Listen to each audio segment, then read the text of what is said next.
All right, Peanut Gallery, take it away. All right, so her Homicide. I wanted to say Hernandez. No, this is a Homicide. He's retiring in about 11 days. Holy shit. Yeah.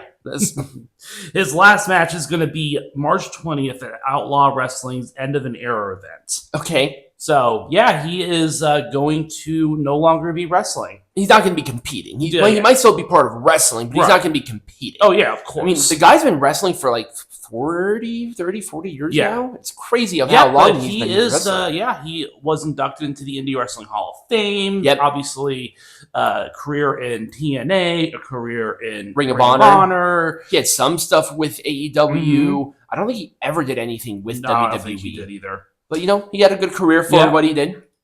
So, the new boxing promotion that WWE and UFC are starting with, the name of the partner, the Saudi partner, is Turki Al-Shishk, which is in the entertainment company is called Sella. So, like 4 partners teaming up. Well, actually, like 3. Teaming up to start a new boxing promotion. And is it going to be located in Saudi Arabia primarily? Are they going to have it here? Because are they really going to try to compete with WBC on something like that? So I really don't know we don't have a lot of details on the structure of it, but what I do know is that they are going to be utilizing the training facilities of UFC. Okay. Well, it's already set up. Yep. Makes sense. And it's also, a lot of it was because of the Saudi just wanting to, sports wash everything. They always do. Yeah. We knew that it was going to be coming eventually. Yeah, we knew. All right, so Broderick Shepherd, who many people might know in Triple Oz Australian's S word, did die not too long ago, actually. He was like 32. Do we have a COD on that? As far as I know, there is not. Okay. But it was announced by his wife, Vanilla Vargas. Yep. So that sucks. 32. That's crazy. Yeah, that is crazy, right? So a lot of people have re-signed, but Hammerstone has not re-signed with TNA. So he has departed the company. Yep. Alicia Edwards and Eddie Edwards did just renew their contracts. Not surprisingly. It was a flash in the pan for him. I think he looks good enough to be in NXT. Honestly. Oh yeah, that's just pretty easy place to go, especially with the partnership. I'm shocked Hammerstone did not I'm surprised they didn't do a whole lot with Hammerstone because that was a fairly big get back when Hammerstone first left MLW. Yeah. So the first night of the 2025 New Japan Cup was canceled due to a broken ring post. Ironically, given our topic. Yeah, I know. The rematches were already scheduled and have already been completed. They just had to delay those 2 matches by literally a day. So we all know Rey Fenix did leave the company. Thank God. He's not the only one that is leaving the company. Abaddon is also not going to have their contract renewed. Nick Comoroto. Yeah, Nick Comoroto is not going to have his contract renewed. And then Zach Knight. Zaraya's brother. Yep, Zaraya's brother. Nick Comoroto, don't know what he's going to do. Rey Fenix, obviously, a WWE debut is at this point pretty much imminent. Same thing with the problem with, Abaddon is definitely... Abaddon would do great in Impact. Yep, absolutely. I can agree with that. All right, so AEW and Amazon Prime. So you can now start watching their pay-per-view. You still have to pay the full price for it. It's so stupid. But you can now watch it through Amazon Prime. That, honestly, if it wasn't for the cost thing, like that kind of partnership would make sense because a lot of people were looking for a new home for AEW since a lot of people don't have cable and therefore cannot order pay-per-views. Yeah, I don't know. Also, by the way, people are like, "Oh my God, this is a huge signing." It's really not. Amazon literally takes on all comers. I know a lot of like small indie like production companies that get on Amazon. It's not that hard to get on Amazon. It's Prime. really not. They are not getting anything out of the deal. No, they're not. That's the thing. You are not getting anything out of the deal. You are paying for the opportunity to pay to watch a pay-per-view. Mm-hmm. Dude, just pirate it at that point. Right. And Ricochet tried to cause some sort of drama online because he's an idiot. It's like, dude, people are already paying for Prime. When you have a Prime show, the expectation is that you do get that content. You're already paying for the access. Mm-hmm. You guys had a good deal with Bleacher. Was it Bleacher Report? Yeah, Bleacher Report and Fight. Yeah, with Fight, same thing. Yeah. With Fight, you got a discount. Yep. So why not get a discount here? Right. It's stupid. It is stupid. They should honestly. What was their distribution before this? Because I know they had another pay-per-view venue where they got it on a severely discounted price. I think it was for Max. They were going to do the pay-per-views on Max, and the Max one they got a big discount. Yeah, I don't know the whole story about Max. We don't have Max. We have Discovery Plus, but not Max. Right. Well, we don't justify Max right now. No, not right now. So Tony Khan did address a few things in his media call. He talked about the all-in ticket sales. He defended it by saying that he got a plaque from Live Nation saying that the events actually had as many people as they claimed it did. I don't know if I believe that or not. Let me see it. I know, right? Why don't you post it instead of I got this plaque? Yeah, I know. We also heard a little bit more about his creative process. Pretty much, he's just the man in charge, and he has no idea what he's doing. And I think that's fantastic. But he is not. He is balancing his decision making with the wrestler's desires, which kind of goes against the spirit of what AEW was founded upon, giving the wrestlers more freedom. And guess what happens when the wrestlers have more freedom? You get better storylines. No, you get worse storylines because they want to win all the time. They want to win all the time. No. You get wrestlers who are actually passionate about the storylines they're involved with. As long as you don't give them power to, like, say, win or lose, but it's like... It's hard to do that, though. It is very hard to do that. It's like you have to like, convey the story, and part of the story is winning and losing. Mercedes Moné has almost full creative control, and look at fucking her. She has like 10 fucking belts, and she doesn't draw shit. Mercedes Hogan. Yep. That's what you get for that bullshit. He's an idiot. So the Young Bucks were seen this past week at the AEW tapings. Well, they are part. They are, and they were in California. They are from Rancho Cucamonga, California. But they're also EVPs. Yeah, and they are imminently going to be returning. I don't know in what capacity they're going to return, but I think they took some time off after losing the New Japan IWGP Tag Team Champions. Yeah, that was really stupid. Oh, poor Pat McAfee's getting so much crap because he was criticizing people that booed the national anthem in Canada.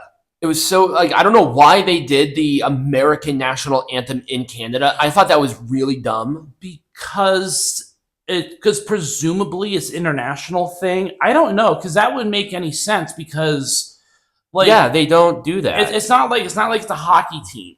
Because when in the NHL, when an American team faces a Canadian team, they play both national anthems. They do the country of origin's national anthem first. Yep. They always have done that. Yep. So when the Canucks play here, they do the Canadian national anthem even here in America. That's something that they do. And it's only if they're facing a Canadian team. If there are two American teams facing off, they don't do the Canadian national anthem at all. They only do the American one. Or if it's two teams in Canada, they only do the Well, yeah, because there's not that crossover. If they did the Canadian national anthem and then the American national anthem, I don't think they would have had a problem. McAfee, I mean, he got some death threats too. It's like, okay, we all need to chill out. I know. And I understand it's a very charged issue, but I still don't get the logic in doing an American national anthem unless they're a primarily American team or whatever. But this is really not like I don't know. It's not an American thing, right? It was very awkward. It was very strange. It's like, why don't you do the American thing in Saudi Arabia? Right? Why? I don't know. We did talk about Natalya. She's going to the Crockett Cup. Cool stuff. I'm excited. I am excited too. So Carmella's... She doesn't know when to shut her dumbass mouth. I know. So Carmella's actions after her release. Obviously, she was not very satisfied with her release. With her place in WWE. Like, she wanted to be more involved in WWE, even while she was pregnant. You're such a fucking idiot. You are an actual dumbass. Yeah. Do you not realize, like, okay, I don't care even if you're like a baby bit pregnant, like 3 months in. WWE would be fucking responsible for your dumbass if they had you on the fucking road while pregnant. Yeah. What else were you going to? Well, it's a lack of opportunity for women. Yeah, that's the unfortunate thing about being a fucking woman. When you're pregnant, you have to have low stress. Yeah. Because guess what? Stress affects the child. Yes. Travel is also diminished because that is stressful. Yes, it is. Stress, that will affect them. Yep. She got trashed every single time she opens her fucking mouth. Yep. I've done it, and everybody that has been put in my fucking comments on every platform are like, I have to give it to you here. Right. It's such a stupid point. She's trying to be this feminist, and it's so weird. It's so silly. It is. I don't get it. Dude, you were released. Yeah. It's like, you should be at least fucking grateful that you had 12 years with that company in the fucking first place. Yeah. And it's not like you can't come back. Now you fucking can't. Now it's not going to happen. And you can go find some success in AEW and get squashed by Mercedes Hogan, right? Yeah, exactly. You're going to do some nonsense, or you're going to continue to complain about WWE making these spurious claims that have no backing to them whatsoever. I didn't even cover it on Drama because of how dumb it was. Oh, yeah. But we had to cover it at some point because it is just stupid. It is. It is this big dumb. It's really stupid. And she tried to play this armchair warrior feminist, and nobody's buying it. Right. We did talk a little bit about A&E's partnerships, the renewal of the WWE LFG and WWE's greatest moments. We don't have to elaborate. We all know the drama around what's going on with LFG. Right. There is a report that the natural disasters, earthquake and typhoon, are going to Typhoon are going to be inducted into the WWE Hall of Fame this year. Now, we do not know because Luger was the one announced, but I mean, I think it'd be cool. Yeah. Peanut Gallery was the one who sourced this image. Don't at me. You know what? This was the image that I could find. Well, actually, it was the image that I could get off of the website, off of F4W. You can look for that. So WWE launched a WCW channel. Yep, on YouTube. It's on cool. YouTube. And the reason is, I think it's an interesting reason. There were concerns about Netflix's essentially takeover of the WWE network and how it might affect some of the availability for the tape library. Okay. So my presumption is, and we did talk about the, what would happen with some of this content after WWE Network was disbanded. This, I think, is a good way to have an answer to it. You don't be surprised if you do see an ECW channel here in the future. I think that we're gonna see a lot of these older wrestling promotions get their own channels, and I'm sure that they already have them kind of on the back burner. They're just waiting to kind of curate through the content. Yeah, but ECW one might be a little bit harder because of the nature of the company. Yeah. If they're going to have an ECW channel, they might have to source it on a different platform like Rumble. Yeah. That would be a good spot for it. Or Daily Motion. Yeah. You could do Daily Motion too, but YouTube just has this very weird draconian thing about censorship, and ECW is very much about violence and gore and all of this stuff, and don't censor it. Yeah, because that'd be silly. Because then you lose that heart of ECW. Right. Put it on a different platform. Do it on Rumble. I think that would just be the best place for it. Oh yeah, absolutely. And Lex Luger going in the Hall of Fame. Yep, it was about time. Yep. And I think Peanut Gallery and I talked about this yesterday. Is that DDP is working with Luger, so Luger can walk to his podium to do that.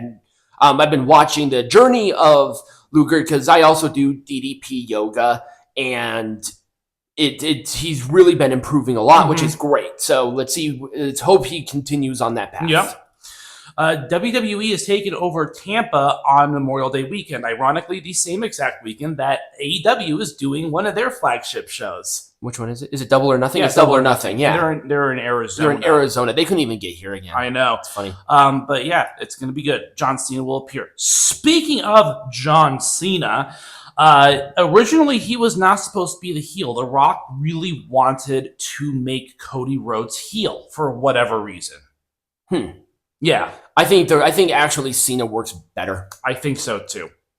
But and also the segment was actually not supposed to be the final segment of the match or the final piece of the pay-per-view, but because of just what was about to happen, they had to change it kind of last minute. I'm not surprised. The Rock was really adamant about getting Cody Rhodes to turn heel and face Cena.